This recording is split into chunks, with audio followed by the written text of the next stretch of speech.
Goku, Earth's strongest warrior, is living his best post-World Tournament life.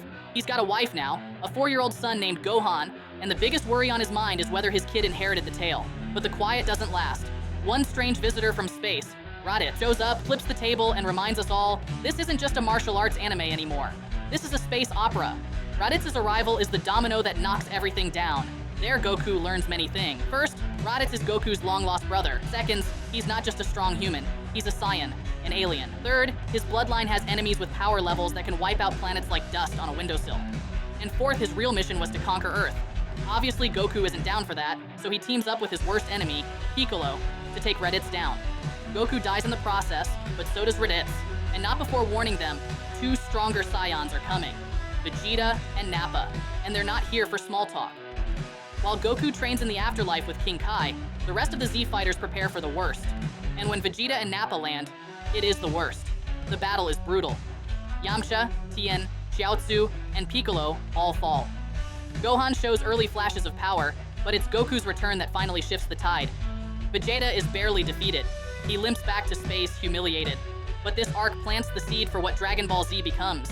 It's a story about legacy, power, and enemies who don't stay enemies for long. With Piccolo dead, Earth's Dragon Balls are gone, so the crew, Bulma, Gohan, and Krillin, head to planet Namek to find the originals.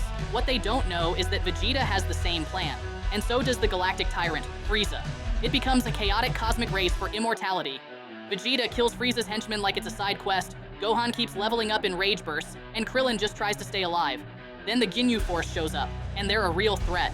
Goku finally arrives, stronger than ever thanks to gravity training, and absolutely breaks the power scale. He takes down Riku and Burter like it's casual warm-up cardio. Captain Ginyu swaps bodies with Goku, because why not? And things spiral into a weird mess of identity theft and last-minute saves. Eventually, everyone's in the same place. Their goal is the same, to stop Frieza. Frieza enters and takes over the entire stage. He's cold, calculated, and terrifying from the start. Even Vegeta, once the biggest threat, is terrified. The fights are brutal. Frieza transforms not once, not twice, but 3 times, each form worse than the last. And when he kills Vegeta right in front of Goku, he snaps. But it's control instead of rage. He taps into something deeper. When Krillin is killed, exploded in the sky, Goku really breaks. And for the first time in history, the legend comes true. The Super Saiyan is real. It's a moment burned into anime history. Goku's golden hair, his aura crackling, his eyes cold. He becomes the warrior Frieza feared. The fight is no longer fair. Eventually, Goku defeats Frieza, but refuses to kill him. Frieza tries one last dirty move, and Goku ends it, or so he thinks. Planet Namek explodes, and everyone assumes Goku died. While Goku is still off-world, Earth's peace doesn't last long. Garlic Jr.? Yeah, that guy from the Dead Zone movie, returns with a grudge and a new plan. He uses the Blackwater Mist to infect Earth's population, turning innocent people into violent, mindless puppets. With Goku gone and the main Z Fighters recovering, it's up to Gohan, Krillin, and Piccolo to handle it. And they do, but not without a fight. Garlic Jr. has become immortal thanks to the Dragon Balls, and that makes beating him complicated. Eventually, the team uses the power of the Makio Star, the source of Garlic Jr.'s strength, against him. With that destroyed, the immortal tyrant is sealed away in the Dead Zone, again. Then the future Trunks take over the stage. It's a teenager with lavender hair and a sword, who shows up out of nowhere, turns into a Super Saiyan, and one-shots Frieza and King Cold like they're nothing. It's not just the flex that matters, it's the warning. 2 androids are coming, and in Trunks' future, they wiped everyone out. Goku, Vegeta, Gohan, all of them. Goku returns to Earth just in time for the message, but he dies from a heart virus in Trunks' timeline. The race is on to prepare before the androids appear. When androids 19 and 20 show up, things go off script fast. They're not the androids Trunks warned about. Even worse, Goku collapses from the heart virus mid-fight.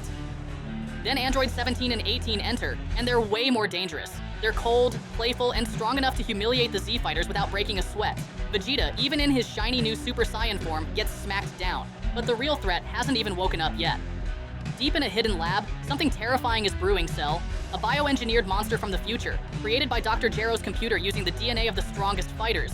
And he's not just powerful, he absorbs other beings to grow stronger. He travels back in time using Trunks' stolen time machine, showing up in this timeline before he ever fully matured in his own. Cell starts absorbing people, leaving behind empty clothes and fear. Piccolo fuses with Kami to unlock his full potential, giving us the birth of a new warrior and a fight that finally slows Cell down. Eventually, Cell finds Android 17 and begins the process of reaching his perfect form. The Z Fighters scramble to stop him, but it's not enough. In one of the most tense and dramatic stretches in Z, we watch as Cell absorbs 17, and then 18. Despite a desperate sacrifice attempt from Android 16 and even Tien Shinhan holding the line with his Neo Tri-Beam, Cell becomes perfect, and he's not here to end the world. He's here to prove he's the best. Cell builds a ring, announces the Cell Games, and challenges Earth's fighters to face him in one-on-one battle. Goku steps up first. He puts on a spectacular fight, but it's clear he can't win. He passes the baton to the only one who can, Gohan. Gohan is hesitant, not because he's weak, but because he hates fighting. He doesn't want to hurt people, but when Android 16 is destroyed in front of him, something inside him snaps. Gohan becomes the first to reach Super Saiyan 2, a transformation that's not just power, but fury and grief combined. He dominates Cell, but arrogance costs him. Cell tries to self-destruct. Goku sacrifices himself to save everyone, teleporting Cell away, but Cell regenerates, stronger, meaner, and it takes everything Gohan has, including a one-armed father-son Kamehameha, to finish it. Gohan saves the world.